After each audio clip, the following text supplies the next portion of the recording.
Hunt had seen her be sexy and seductive when flirting with a guy, giving Hunt another unfamiliar feeling when it woke up a jealousy he'd never experienced with any other woman. But seeing her in this depressed state made him want to put the smile back on her face, even if that smile was never directed at him. Angela had stepped out from behind the tree. She stood looking fragile and lost, her arms wrapped around her middle. "You shouldn't have called the cops. I'm fine." She looked anything but okay. Hunt closed in on his friend. "Rad, step away from Cyn. Let's talk." Cyn's eyes pleaded with her sister. "Please, come with me. I will keep you safe." Angela held herself tighter. "He doesn't mean it. He loves me."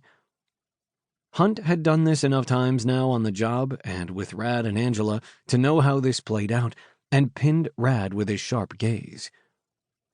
"Did you hit her?" Hunt didn't see any marks on Angela this time, but just because he couldn't see them didn't mean they weren't there. "No," Rad scoffed. "We argued. She said some things, I said some things. It got heated. I knocked something over and it broke. I slammed a couple doors. I tried to storm out, but she got in my way. She fell. It was an accident." Rad held Angela's gaze the whole time, silently letting her know she better back up his story. Hunt had seen him do it before, but asked Angela anyway, hoping she'd tell the truth and not just Rad's version of it. "Is that what happened?" "Tell him the truth, Angela," Cyn pleaded. "Please, you don't need to stay here. I will take care of you." "I take care of her," Rad snapped, stepping towards Cyn. Hunt planted his hand on Rad's chest and shook his head in warning. Rad stared down at Hunt's hand on him, then met Hunt's gaze. "Really? You know me, but you're going to believe her?" He scoffed. Hunt tried to reason with Rad. "I know her too. And how many times have the police been called out here?" Rad pointed at Cyn. "If she'd stop calling the cops for no reason, you wouldn't need to come here at all." Hunt stepped closer to Rad. "Angela is crying. You're trying to bully Cyn to leave, and we both know something happened or Cyn wouldn't have called for help. So stay put right here, shut up, and let me do my job." "I really wish you would." Cyn glared at him again. He ignored her as much as he could, because when Cyn was near, he couldn't not pay attention to her.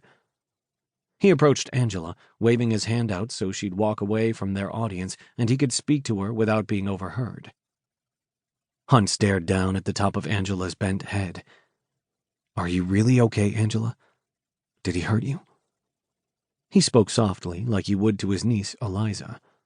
"I should have been more careful. I got distracted watching a movie and I left dinner in the oven too long. It burned. He worked all day. The least I could do was put a proper meal on the table." Hunt's gut tightened as he heard Rad's accusing words in Angela's explanation. A simple accident had escalated to this. Other victims had rambled off scenarios like this on other domestic disturbance calls. Something innocuous got blown up into something more important than it ever was, and someone got hurt because abusers liked to make people pay. That made Hunt confront the very uncomfortable reality that his best friend had turned into a dangerous man. He'd seen Rad's quick temper flare several times over the years. It started in high school, but his anger always seemed justified, until recently. But maybe Hunt had never really wanted to look too closely at how Rad never seemed to be able to walk away from an argument or fight, and escalated things sometimes for no other reason than he couldn't control his temper. "You know, if you didn't have that smart-ass mouth on you," Rad spoke to Cyn, "you'd be a nice piece of ass." "Fuck you," was the comeback Hunt expected, but Cyn held her tongue until Rad opened his big mouth again. "Maybe I chose the wrong sister. Getting you in line might actually be a hell of a lot of fun." Hunt turned just in time to see Cyn's lips curve into a deceptively sweet smile. "I'd rather be set on fire than let you put one fingertip anywhere on my body." Rad sneered. "You're always such a fucking bitch." "You're a coward who beats on women to make your small self feel big and strong and powerful, but we all know you're—" Rad started for her, Hunt rushing to close the distance, knowing he was too far away to get there in time to stop it. "Just compensating for a tiny—" Rad backhanded the rest of Cyn's words right from her lips.